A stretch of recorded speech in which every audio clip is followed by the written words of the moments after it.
Drama serial انتخاب کی اگلی قسط میں ہم دیکھیں گے کہ ایان مسکان کو لے کر گھر آ جاتا ہے۔ وہ دونوں اب آخر کار ایک دوسرے کو سمجھ رہے ہوتے ہیں اور ایک دوسرے کے ساتھ بہت زیادہ خوش ہوتے ہیں، مگر یہ بات بھی مرزا صاحب سے ہضم نہیں ہوتی۔ وہ مسکان کو یوں ایان کے ساتھ ہنستا مسکراتا نہیں دیکھ سکتے، یہاں تک کہ وہ ایک بار پھر مسکان کو باتیں سنانے لگتے ہیں۔ وہ اسے ذلیل کرنے کا کوئی بھی موقع ہاتھ سے جانے نہیں دیتے۔ وہ اس کی ایک بار پھر تذلیل کرتے ہوئے اسے کہتے ہیں کہ اس بار اپنے بیٹے کی ضد پر تمہیں یہاں رکھ لیا ہے، لیکن ہر دفعہ اس کی ضد مانی نہیں جائے گی۔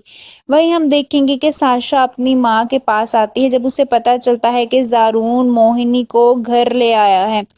وہ اپنی ماں سے کہتی ہے کہ آپ نے تو کہا تھا کہ آپ زارون کو اتنا مجبور کر دیں گی کہ وہ اس لڑکی کو طلاق دے دے گا، مگر وہ تو اسے گھر ہی لے آیا ہے۔ جس پر اس کی ماں اسے کہتی ہیں کہ یہ میرا فیصلہ نہیں تھا، تمہارے باپ کا فیصلہ تھا، میں مجبور ہوں۔ وہیں دوسری طرف مرزا صاحب کا رویہ صرف مسکان کے ساتھ ہی نہیں، اپنے بیٹے ایان کے ساتھ بھی بہت زیادہ برا ہوتا ہے۔ ان کو ایان بھی ایک آنکھ نہیں بھار رہا ہوتا۔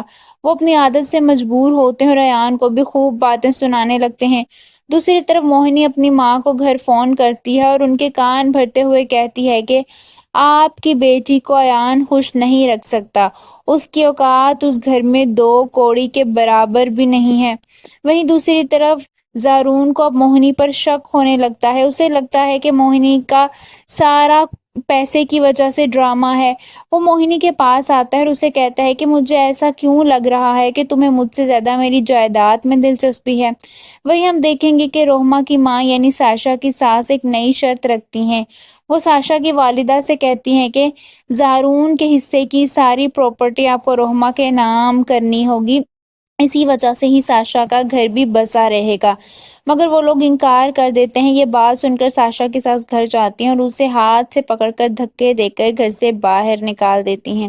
آپ سب کو کیا لگتا ہے، کیا ساشا جب اپنے گھر واپس آ جائے گی تو زارون کو موہنی کو چھوڑنا پڑے گا؟ کامنٹس میں اپنی رائے کا اظہار ضرور کیجیے۔